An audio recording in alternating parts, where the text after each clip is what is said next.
Welcome again to the Explaining History podcast. I am delighted today to be joined by the writer Anne Weber, who is here to talk about her new book, Sanderling, a kind of a personal exploration into the past of her family and also into the past of Germany from its unification all the way through to, I guess, the present day, really, through the medium of exploring her great grandfather, Florens Christian Rang. Um, and we'll talk about who Rang was in a moment. But firstly, welcome, Anne. It's a pleasure to have you today. Yes, hello. Thank you for your interest in the book and for inviting me. Okay. So perhaps firstly, we can talk a bit about the book and a bit about your great grandfather and who he was. Perhaps you can tell us. Yes, I mean, if I could tell in a few words, I wouldn't have to to write the book. But of course, I try to give some clues. He was born in 1864, exactly 100 years before me, and he died in 1924. And he studied law, and first he became he worked in the Prussian civil service, but then quite late already in his life, in about 30, he studied again. He studied theology, and he became a minister and he moved to the then Prussian ruled part of Poland, and he became a minister in a small village called Podajewo, close to Poznań. And that lasted for a few years, and then he quit again and went back to Germany to Berlin and worked in a kind of cooperative union for a few years. You already see that he must have been a quite unsteady person. Mhm. He seems to have been a very passionate, torn, and yes, unsteady person who became friends during his lifetime with several German, a lot of them Jewish intellectuals like Walter Benjamin and Martin Buber, Gershom Scholem, and others. Um, so in my family, this man in on my family on my father's side, this man was a kind of a star. I mean, we were very proud of him because he was friends with Walter Benjamin, you know. So it was a kind of little bit ridiculous because there's, of course, no merit in having a great grandfather like this or like that. But we were quite proud of this man, but nobody gets never really deeper inside his writings and his thinking. I was very intimidated, I have to say, because of Benjamin and because of Benjamin saying about him, for example, that this man was the deepest critic of Germanness since Nietzsche. So he Right. was comparing him, my great grandfather, to Nietzsche. This was really intimidating. So I didn't dare getting into it until quite late. And then the question that I was asking myself was not at the beginning, it was not so much my interest was not so much in his person and writing, but there was one question I asked myself because that was also something I knew about for a very long time, and that was, how was it possible that one of the sons of this man, he had four sons, and one of his sons, my grandfather, became a Nazi. One of the Mm. one of one of the sons of a man who had have such close Jewish friends, and not just, an alibi friend, but really deep relationships. And also, he was a person who felt a deep bond between Christianity and Judaism, Mhm. and it was like his older brothers, something like that. So how was that possible? And so the book became something not only like something like a portrait of this great grandfather, but it's actually a kind of journey of exploration. And as in every journey, you have unless you take the plane, but in a, usually you have an in between, and in this case you have the generation of my grandfather too, and of my father and myself. It's four generations, and it's also the question of what does it mean to be German? What has it meant at his time? What does it mean today? And but it's not an essay. I try to approach these questions and with my means, which are narrative means. Yeah, yeah, absolutely. And but I think that sometimes narrative is a more useful tool for understanding these big questions of what does it mean to be German or British or French or anything else. And if we look at his time, so he was born in 1864. He was born just during the kind of the period of the kind of the wars of unification of Germany. Um, and yeah, and sort of from growing up, he would have grown up as one of the first people. His childhood would have been in the kind of the German Empire, this new and vital and martial and powerful state in Central and Eastern Europe. Um, and that has, I mean, the sense of what it means to be a citizen of that is obviously a very loaded question, very powerful question.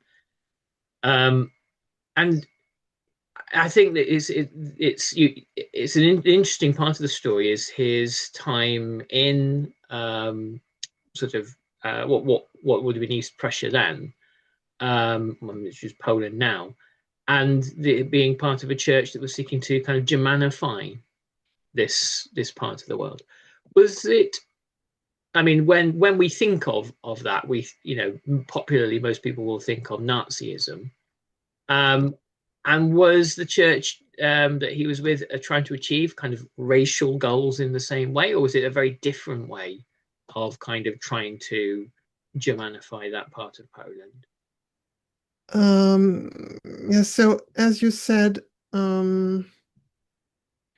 he was a kind of part of this great Germanization of this western part of Prussia, eastern part of Prussia, with a majority of Polish people. Mhm. And I I know that he attempted to learn Polish, but he didn't Mhm. succeed. So I guess that he mainly dealt with the German-speaking people there, and so I also guess that his contribution to the Germanization was essentially, he was increasing the German population by moving there with his family, with his four children and Yeah, his wife. I don't think that, but on a political level, there was, of course, the attempt also to replace the Polish language by the German language and this kind of thing. But I'm not an historian, but I guess the Poland was there was also a part of what's now Poland which was Russian ruled and another part which was Austrian ruled, and I think I mm. guess they had a kind of similar politics. Yeah. Um, but The so you carry on. sorry, but of course, um, I can't look at this uh, era at this time of my great grandfather without my knowledge of what Mm. happened afterwards. So even the word Germanization is kind of difficult to hear Yeah. to my ears, and it doesn't look so good. And also, there is this very crucial sentence I'm sure you remember in the first part of the book. And I know about it only because I read it in the diary of my great grandfather when he was a minister in this Prussian Polish village. He was taken with other ministers to a lunatic asylum to visit it. And he was very shocked by what he saw, by the distress of the people. And he turned to the doctor who accompanied them, and he asked him, "Why don't you poison these people?" And this was the moment where I was suddenly thinking, well, that's the link I was looking for, because I have to say that I was in a quite unfair way, I have to say. I was looking for signs or for, things or words or sentences that seemed to announce what was coming. Yeah. And so, of course, if you hear this kind of question, why don't you poison these people? If you're born after the war, you you you you you Mm. you read it, you hear it with your knowledge of all these people, Sure. thousands of people having been poisoned just a few decades later. And I think what we have to do is also caution ourselves a bit when you think, you look at somebody, 20 or 30 or 40 years before the Holocaust saying rhetoric that sounds like, the mass murder of disabled people or the mass murder of Jewish people. And you think, well, there's a sign of what was coming. But there was nothing inevitable about Nazism. I mean, Nazism we can look at as being some horrific historical accident in some ways. I mean, due to the conditions of the First World War and the missteps of the Weimar government and the Great Depression, all these other things, and the gamble taken by Hindenburg and people like that to kind of appoint Hitler chancellor. But there were none of those things were set in stone. Just as in Russia, the Bolsheviks coming to power was not set in stone. It was you know in some ways a kind of quite an unlikely event. And perhaps what it is that if you look at any society, I mean, you find that there are people. I'm sure I can take a walk out of here to some part of Great Britain and find people talking in openly racialized, violent, repressive, murderous rhetoric. And hopefully, Britain doesn't go down that road. But it's fact that there are people around that have these sorts of views, but it doesn't necessarily translate into a kind of an inevitable flow of events. If you see what I mean. Yeah, I think it's a very deceptive impression you can get because of your knowledge Yeah. what happened later. Yeah. Because, for example, this whole issue of euthanasia and life unworthy living and things like that was very discussed at the time, and it was. It was in the air, and maybe, but no, that can be completely wrong what I'm going to say, but it reminds me of, the guillotine.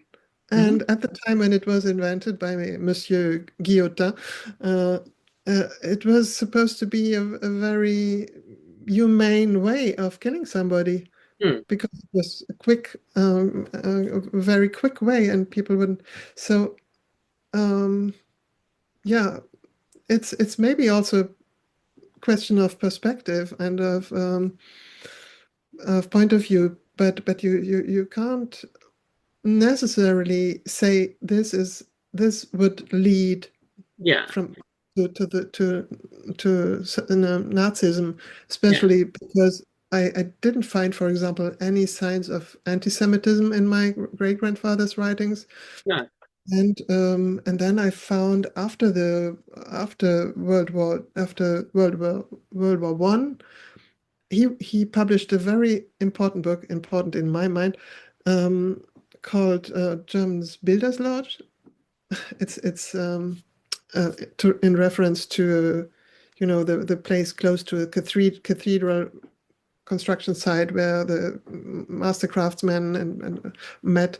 But in his mind, it was supposed to be a renewal of spiritual renewal of Germany. And it was actually an appeal to every single German. It was published in 1924, mm, to every single German to stand up and go and reconstruct the destroyed neighbor countries, Belgium and France, the destroyed regions of these neighbor countries. So it was completely in opposition to what was published at the same, probably the same year, I guess, Mein Kampf was mm, published. And yes, it was a time where people were outraged by Germans by these reparation payments asked in the Versailles treaties. And so there are a lot of things that indicate that the thinking of this man wasn't leading to Nazism, yeah. but still there are some links that could make you think that uh, it leads to Yeah, Nazism. I mean, what I find interesting there is you said, this book was written in the same year that Mein Kampf was, and I think it just reminds us that at any moment there are contrasting debates and discourses that ideas are battling it out within a society. Um, the you know the history of Mein Kampf itself is a complex one, and it wasn't necessarily a hit bestseller when it was originally published. It had a second life after 1933, where it became, obviously, with the help of the Nazi state, an awful lot more popular. Um, I think that there are one thing that's worth talking about is you mentioned that what did it mean to be German in your great grandfather's time, and also, and this is hugely complicated one, what does it mean to be German now? Um, and we, wherever we live in the world, we're all the product of our histories, aren't we? And the history is rarely that of our choosing. When you were writing the book, what kind of answers to that question came up for you personally, do you think? Um, Actually, the very form of the book is based on the fact that I realized at the very beginning that I couldn't, for example, make a historical novel out of it, because a historical novel would have been like a time capsule, like when the past is closed off from the present.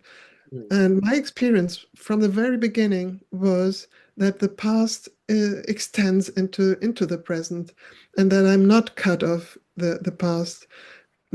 I mean, the first sentence of the book is it begins with my username, which is Panzer Division, which is the username in the when I first went to the Bibliothèque Nationale in Paris, here where I'm living, mm, in the National Library to work on. They have a lot of German books too.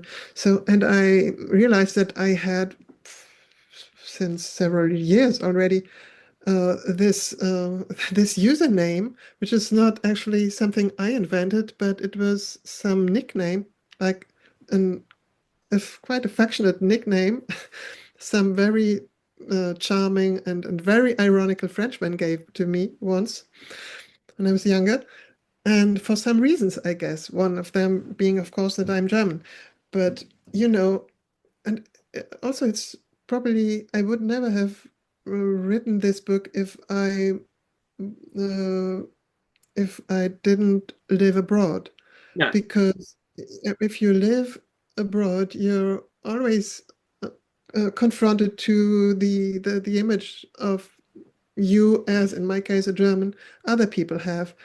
And this image is in the case of Germans, it's a kind of cliche, of course, but something is always true in these cliches, and this is people who are very serious and very and working a lot and efficient and well organized and punctual and all kinds of things.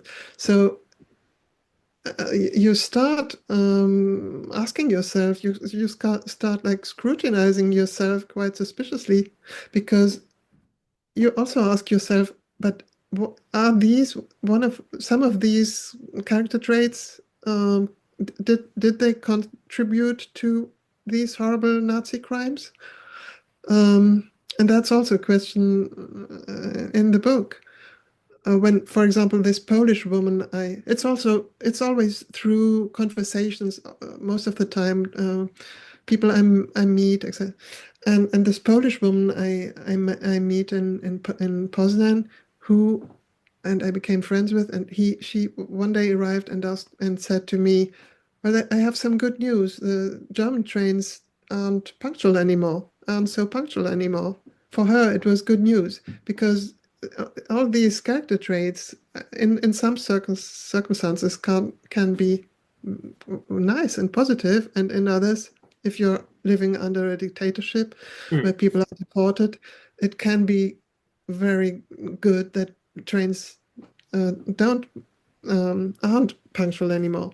yeah, So it was that was also the reason why I wanted to make a kind of traveling narrative out of it, because it this is the gave me the possibility not to depict a precise, fixed picture of this man, but a picture which remains in motion yeah. as I myself um, make my way towards this man and his time, and as he himself is in motion as you are in your during your lifetime. I think that there was an essay written many years ago. I often refer to it on the podcast, called "From the Houses of the Dead" by the historian Tony Judd. And he basically makes the point that the Holocaust, for example, it was essentially a kind of like a combined European crime. He said, obviously Germany bears the bulk of responsibility, but he goes and lists in immense detail the collaborationist regimes across Europe, and the fact that, for example, Anne Frank was arrested by Dutch policemen. Um, and he says basically that, of all the countries of Europe that have done their kind of due diligence in trying to come to terms with the Holocaust, Germany stands out as the one that's done the most. And there are some other European countries who've done comparatively little and will never, never really face up to what their role was, whether they were occupied or collaborationist or not. And it's incredibly useful. It has been incredibly useful to not just European countries like say like France or Belgium or the Netherlands that were occupied or collaborated, but also, of course, to the victor countries like Britain and the United States of America and the Soviet Union. Just point at Germany and say, look, terrible, evil, awful. Um, the the involvement, the crimes of the Belgians in the Congo are never discussed in British schools, ever. What the Dutch did in Indonesia after the Second World War, never discussed. Mm. The famines caused by Britain in the 1890s across India, which killed many, many more people. Perhaps as many as 30 million is some of the estimates. Never discussed. And it's not this isn't to dismiss or belittle or to downgrade the crimes of Germany during the Second World War, but part of modern Europe, modern German identity surely is based on this mountain of historical guilt and shame, which should by rights be, if you look at 500 years of European colonialism, should be equally shared around every corner of the European continent, really. And I often feel Hmm.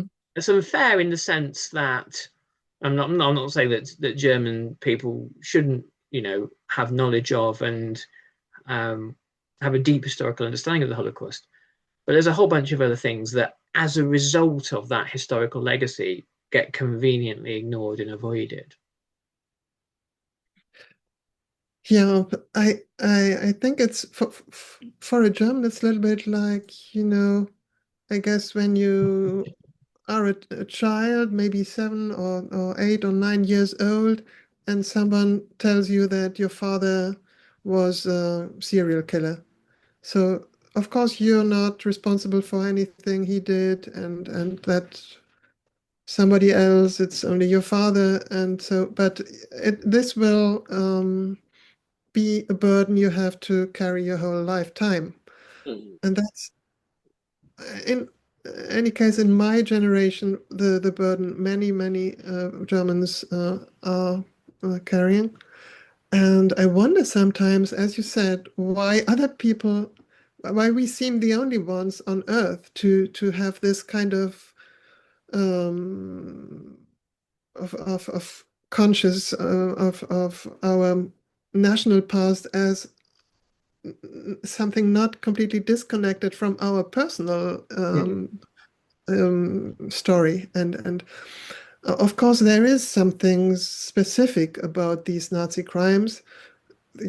As you know, the kind of industrial and even completely um, how do you say, sorry, um, senseless killing of so many millions of people. But yeah, so maybe that's justified that we have this burden and others don't.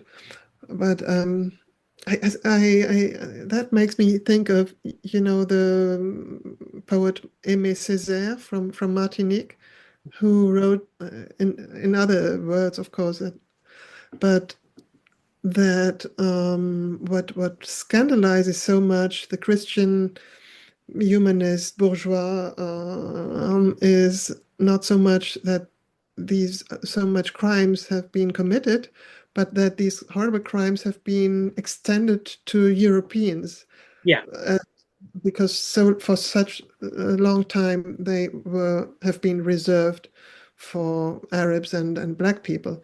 yeah. So this is also a question of point of view and It's perspective. Yeah.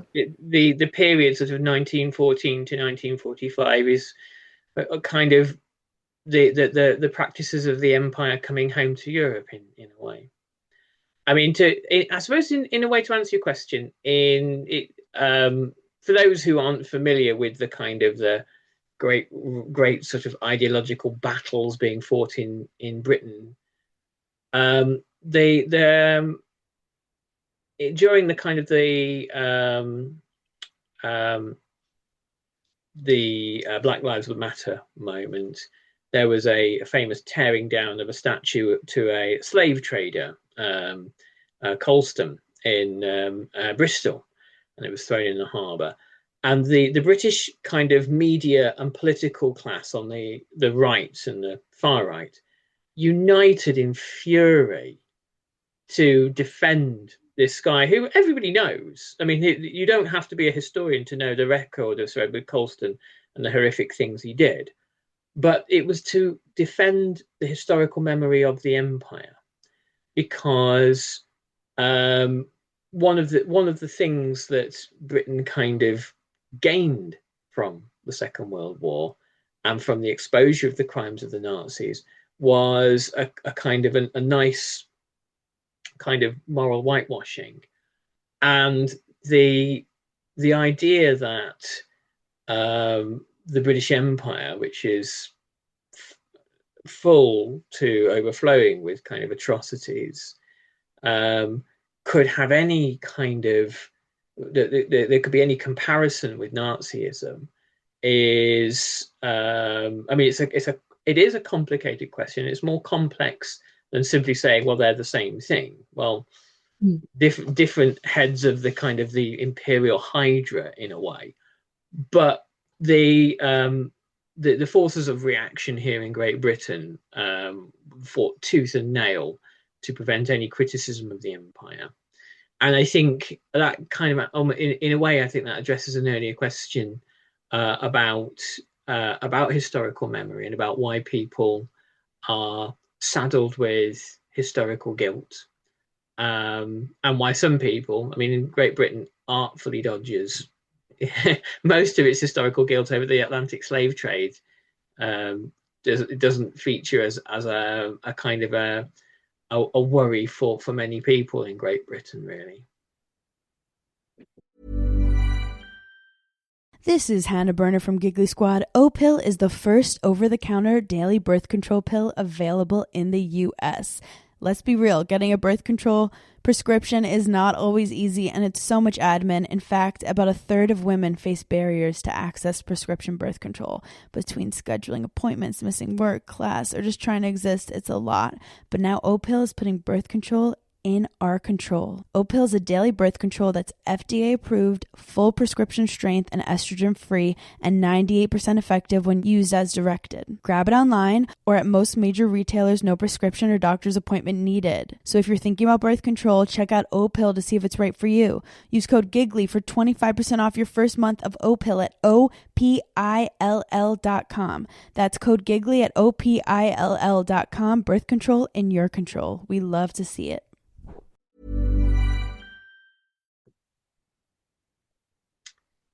Yeah, yeah. Sorry, That's okay. It's okay. We must draw to a close in a moment, but I thought before we finish, let's give the book a bit of a plug. So, I have a copy here. So it's Sanderling by Anne Weber. It's currently available, and it's no, I beg your pardon. It's published on the 4th of November via Indigo Press, and should be available in all good bookshops. What we always say on the podcast is, if you want to buy a copy, I'll place a link below in the show notes. Please buy it from an independent bookshop. Don't buy it from a big online retailer. And if you can't get it at an independent bookshop, go directly to Indigo Press. I'm sure they'll be really, really happy for your support and help. And they always get a little bit more of the proceeds if you buy it from them. Super. yeah. Well, let's finish there in a moment. So, and it was a real pleasure to talk with you today. And perhaps if you'd like to come back one time and talk about German history and identity and place in the world. You want for another book or else? Yeah, well, please do write another, because I really enjoyed Sanderling. But also, if you just want to come back and have a chat at any point, it would be a pleasure to talk. I just can tell you that I already have a book which is translated at Indigo Press in English, which is Epicanet, and which is about a woman, Anne Beaumanoir, a French woman who really existed, who lived in the south of France, and who was as a very young woman in the resistance. And she saved the life of 2 Jewish children during the occupation of Paris. And then after the war, she became a doctor, and then she got involved during the Algerian independence war on the Algerian side, and she was imprisoned and sentenced to 10 years prison by a French military court. So I wrote her story. That could be something interesting for you too. I will place a link to that too below. So thanks so much, Anne, and the very you best so with the much. book, and I hope it goes well.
This is Hannah Berner from Giggly Squad. O-Pill is the first over-the-counter daily birth control pill available in the U.S.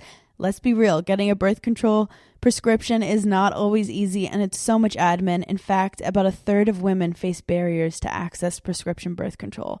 Between scheduling appointments, missing work, class, or just trying to exist, it's a lot.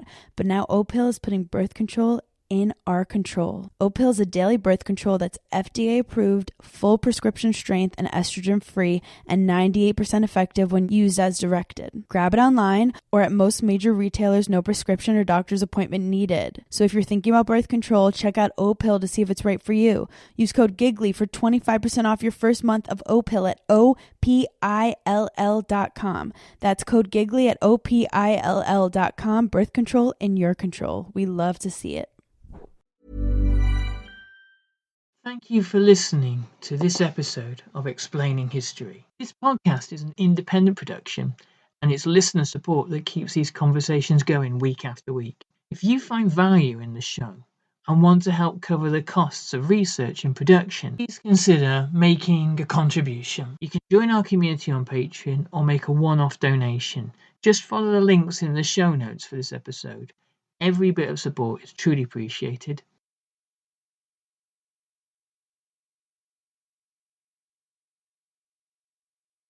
Thanks again for listening.